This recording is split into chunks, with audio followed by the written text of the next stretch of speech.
সংসারের কাজ করতে যত না পছন্দ করি তার থেকে অনেক পছন্দ করি আমি রুম গোছাতে। শুধু আমার রুম বলে না, পুরো বাড়িটাই আমি গোছাতে খুবই পছন্দ করি। আমার প্রত্যেকটা রুম, প্রত্যেকটা জায়গা টিপটপ গোছানো থাকবে, যাতে হাতের সামনে প্রত্যেকটি জিনিসই পছন্দ মতো পেয়ে যাই। আর শুধু আমার রুম নয়, আমার শাশুড়ি মায়ের রুম, আমার জায়ের রুম, আমি যখনই দেখি প্রত্যেকটি রুম অগোছানো আছে, একটু জামা কাপড়গুলো অগোছানো, আমি গুছিয়ে দেওয়ার চেষ্টা করি।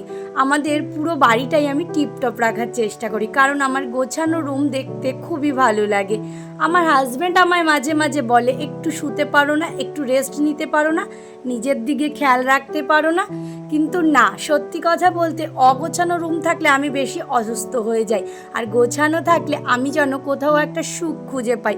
সেই কারণেই আমি প্রত্যেকটা জায়গায় কোনায় কোনায় গুছিয়ে রাখার সবসময় চেষ্টা করি।